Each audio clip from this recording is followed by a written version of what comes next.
문학으로 만나는 삶의 이야기들이 잔잔한 감동으로 찾아가는 김은자의 행복한 문학, 김은자 시인입니다.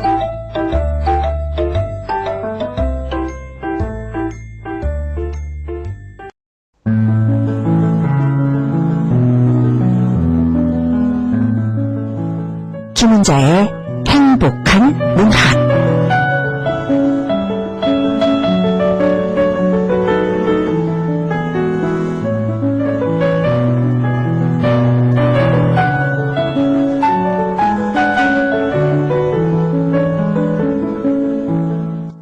우리가 눈발이라면 허공에서 쭈삣쭈삣 흩날리는 진눈깨비는 되지 말자.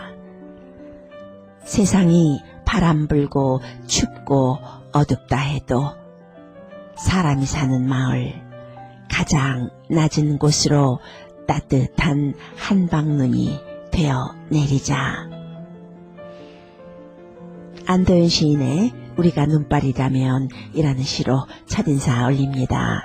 따뜻하고 소박한 소망이 담긴 시죠. 우리가 눈발이라면 진눈깨비 되지 말고 한방눈이 되자. 또 두 번째 연에서는요, 우리가 눈발이라면 잠 못 든 이의 창문가에서는 편지가 되고 그 이의 깊고 붉은 상처 위에 돋는 새살이 되자라고 노래합니다. 행복한 문학, 잠 못 드는 이들에게는 편지가 되기 위해, 또 살면서 생긴 붉은 상처 위에 돋는 새살이 되기 위해 여러분 앞에 섰습니다. 변함없이 매주 이 시간이면 여러분들에게 인사드리는 김은자입니다. 이 시간은 문학으로 편지를 쓰는 시간이기도 합니다. 때로는 나에게, 때로는 누군가에게 삶이 이렇다고, 삶이 이렇듯 슬프고 외롭다고, 삶이 이렇듯 환하고 따뜻하다고 말하는 시간입니다. 함께 시간을 잘 다독거리다 보면 한층 의미 있는 삶이 될 것이라고 생각하는데요. 우리가 눈발이라면 허공에서 쭈삣쭈삣 흩날리는 진눈깨비 되지 말고, 세상이 비록 춥고 어둡고 어지럽다 해도 사람이 사는 마을, 가장 낮은 곳으로 오늘도 우리 모두 따뜻한 한방눈이 되어 내려보겠습니다.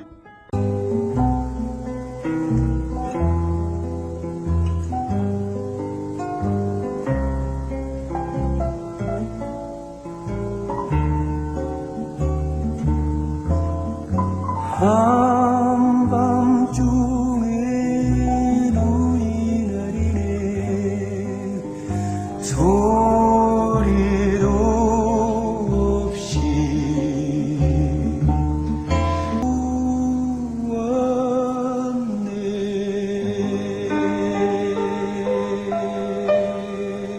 김은자의 행복한 문학, 이 시간에는 여러분들에게 여러 장르의 문학을 소개해드리고 있습니다. 문학을 통해서 삶을 이야기하고 공감하는 시간이죠. 조금 편한 문학은 아무래도 수필이죠. 수필이라는 장르가요, 체험 문학이기 때문에 우리 일상에서 일어나는 일들을 잔잔하게 공감하게 해주고요, 이해해주게 하기 때문인 것 같습니다. 반면에 소설은 조금 분량이 있어서 시간을 요하는 장르이기도 해서 주로 이 시간에는 수필과 시를 소개하고 있습니다. 오늘 여러분들에게는요, 한국인들이 좋아하는 세 편의 시를 준비해 봤는데요. 어떤 분들은 시가 어렵다고 합니다. 근데 어렵게 따먹은 열매가 맛있는 법입니다. 시가 좀 어렵더라도 음미하고 다시 한번 읽어보면 더 큰 감동과 공감을 줄 수 있습니다. 오늘 소개할 첫 번째 시는요, 기형도 시인의 대표작이라고도 할 수 있는 빈집이라는 시입니다. 낭송은 불작 문학회 회원이면서 롱아일랜드 파밍데일에 거주하시는 제인한 씨가 하겠습니다.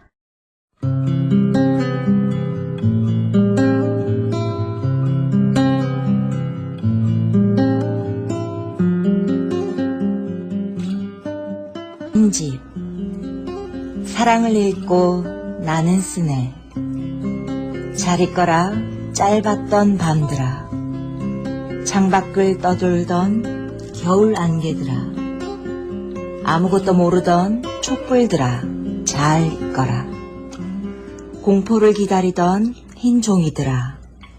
망설임을 대신하던 눈물들아 잘 있거라. 더 이상 내 것이 아닌 열망들아. 장님처럼 나 이제 더듬거리며 문을 잠그네. 가엾은 내 사랑 빈집에 갇혔네.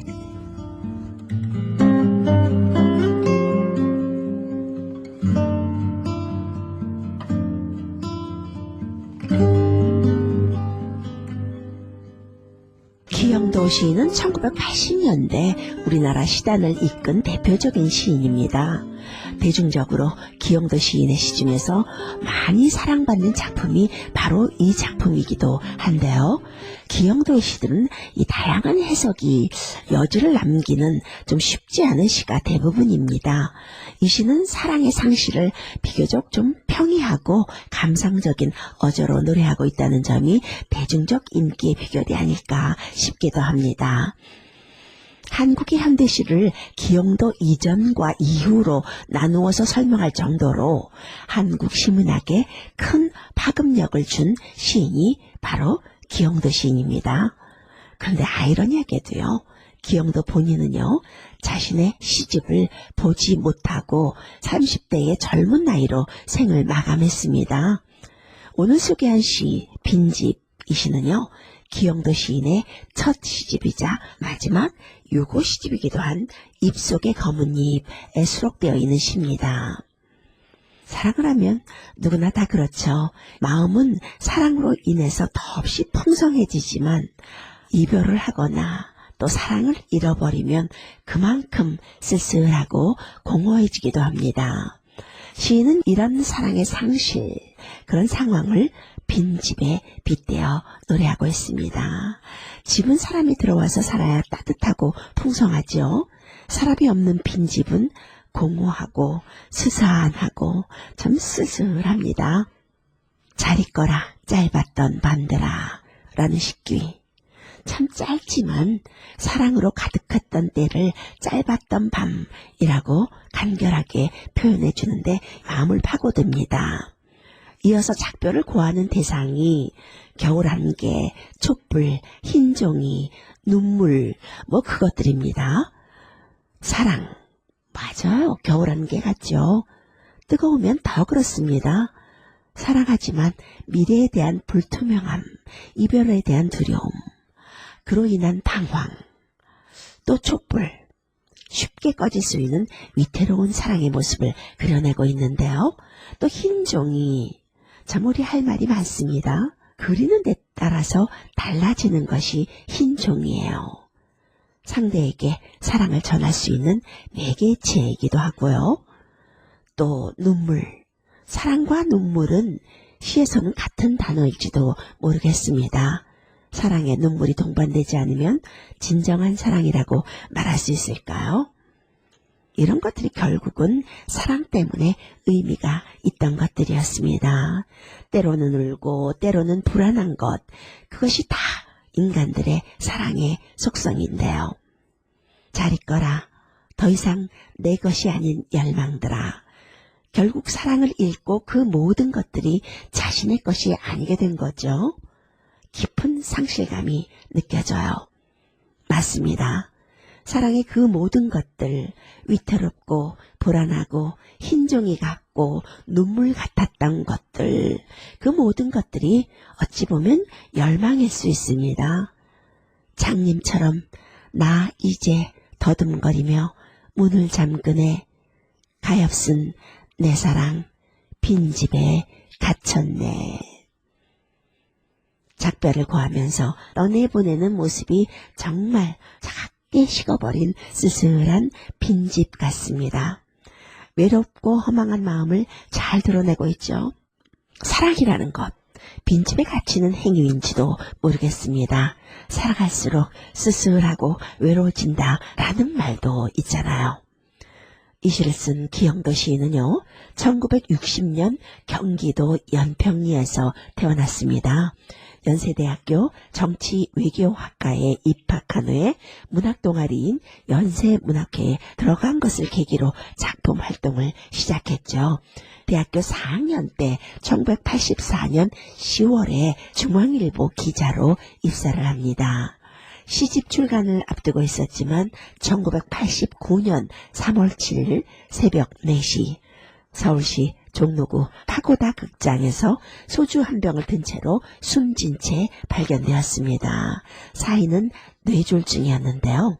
당시 만 28살이었어요. 생일을 엿새 앞두고 있었습니다. 그 뒤에 입속의 검은 잎, 데뷔 이후의 첫 시집이자 유고작으로 남아있습니다. 독특한 색채의 시를 많이 쓴 시인입니다. 전반적으로 어둡고 좀 우울한 분위기의 시가 대부분인데요. 당시의 정치적 색채가 짙은 그 민중시, 노동시의 물결에 휩쓸리지 않고 자신만의 시세계를 오롯이 구축한 시인이기도 합니다. 7, 80년대의 암울한 시대 상황 속에서도 가난과 고통을 글에 녹여내면서 따뜻함과 희망을 노래한 시인입니다. 두 번째로 소개할 시는요, 참 마음을 잔잔하고 따뜻하게 우리의 어깨를 안아주는 것 같은 시입니다. 이 시도 한국인들이 참 좋아하는 시 중에 하나인데요. 김용택 시인의 달이 떴다고 전화를 주시다니요 라는 시입니다.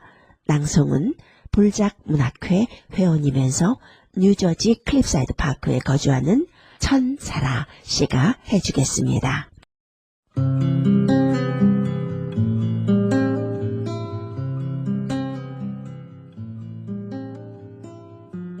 달이 떴다고 전화를 주시다니요. 김용택. 달이 떴다고 전화를 주시다니요. 이 밤 너무나 신나고 근사해요. 내 마음에도 생전 처음 보는 환한 달이 떠오르고 산 아래 작은 마을이 그리워집니다. 간절한 이 그리움들을 사무쳐 오는 이 연정들을 달빛에 실어 당신께 보냅니다. 세상에 강변의 달빛이 곱다고 전화를 다 주시다니요. 흐르는 물 어디쯤 눈부시게 부서지는 소리 문득 들려옵니다.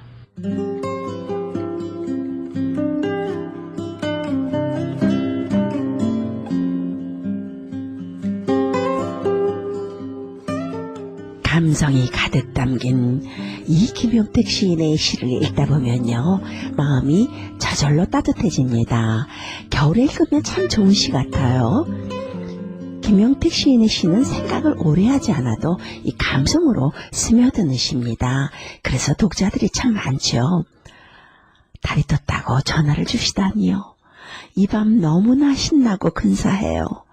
내 마음에도 생전 처음 보는 환한 달이 떠오르고 산 아래 작은 마을이 그려집니다. 와, 간절한 이 그리움들을 사무쳐 오는 이 연정들을 달빛에 실어 당신께 보냅니다. 이 평이한 어투로 간절한 연모의 정을 솔직하게 표현해주는 시, 우리 마음을 흔들어 놓기에 충분하죠. 그 그리움, 황홀함, 연모의 정. 달이 떴다고 달이 떴나 보네 뭐 하는 게 아니라요. 아무것도 아니지만 이 농밀한 사랑의 언어들, 시적 감동감을 극대화시켜줍니다. 연인에 대한 그리움과 행복감이 가득 느껴지죠. 뭐 큰일이 있어야 전화할 일이 있겠나요? 달이 환하게 떠서 당신 생각이 나서 전화했어. 이 말보다 더 친근하고 더 따뜻하고 더 시적인 말이 있겠나요? 김용택 시인은 지난해 우리 행복한 문학에서도 전화 인터뷰를 했습니다만 참 소박하고 따뜻한 인품의 시인입니다. 1948년 전북 임실군 진매마을에서 태어났고요. 순창 제1고등학교를 졸업했고요. 약 40년간 초등학교 교사로 있다가 2008년에 정년 퇴임했습니다. 우리에게는 섬진강 시인으로 알려져 있죠. 시집으로는 섬진강, 꽃산 가는 길, 누이야 날이 저문다, 그리운 것들은 산 뒤에 있다 등이 있고요. 서울시 문학상, 김수영 문학상, 윤동주 문학 대상 등을 수상했습니다. 오늘은 여러분들에게 세 편의 시를 소개하려고 준비했는데요. 모두 다 한국인들이 좋아하는 시들입니다. 마지막 한 편은요, 신경림 시인의 갈대라는 시인데요. 낭송은 뉴저지 AWCA 시창작교실 회원이면서 뉴저지 팰리사이드 파크에 거주하는 이경순 씨가 낭송하겠습니다.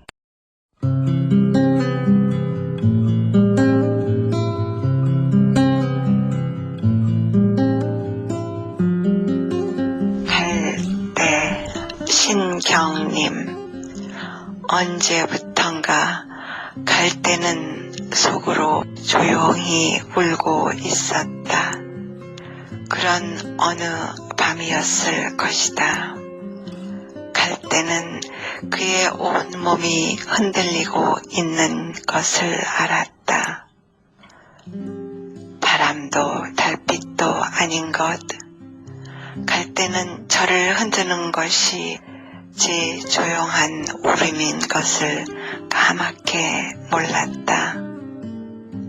산다는 것은 속으로 이렇게 조용히 울고 있는 것이란 것을 그는 몰랐다.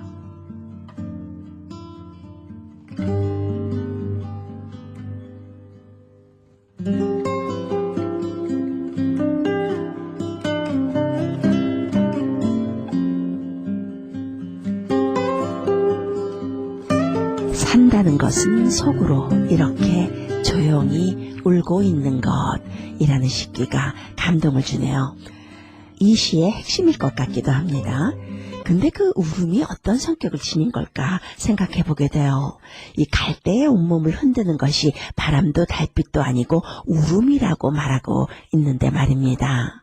그러니까 그 울음의 근원이 외재적인 것이 아니라 내재적인 원인이라는 말이겠죠. 나 자신으로 인해서 갈대는 흔들리고 있다는 말. 참, 울음은 사회적 갈등의 수산이라기보다 존재론적인 문제라는 말입니다. 생각해보면 그래요.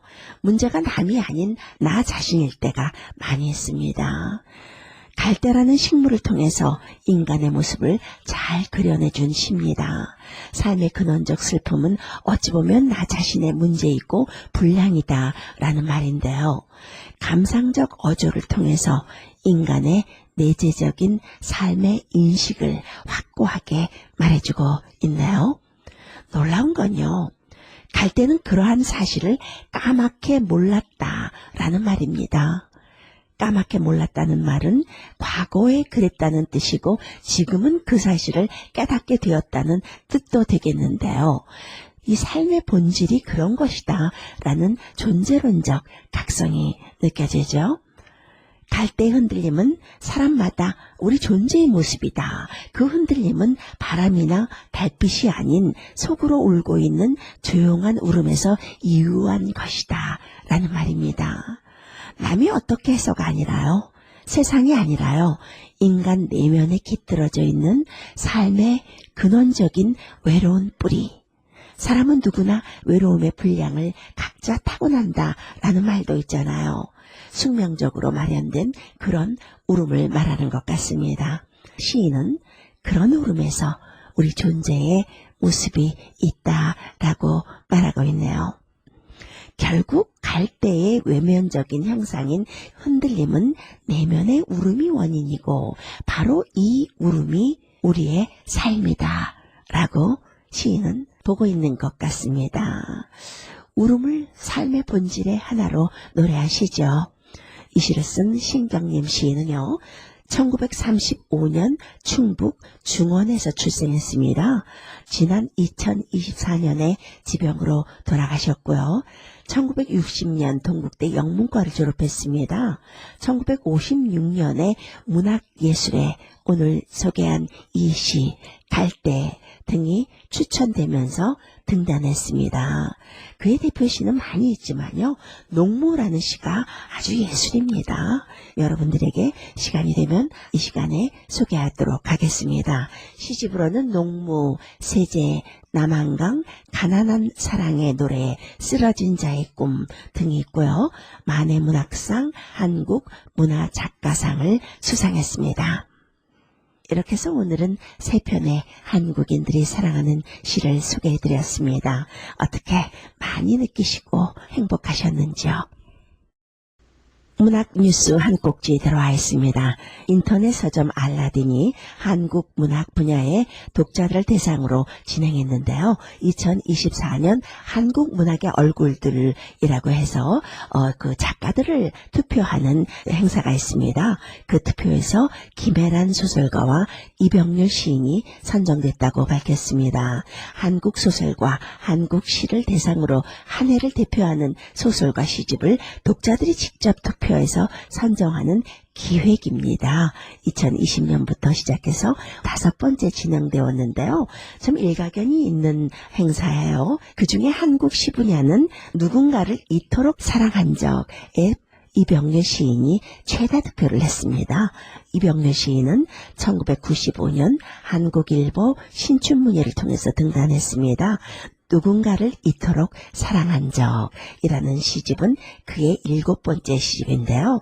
2024년 한국시 신간 베스트 1위가 됐던 도서로 선정됐던 작품집이기도 합니다.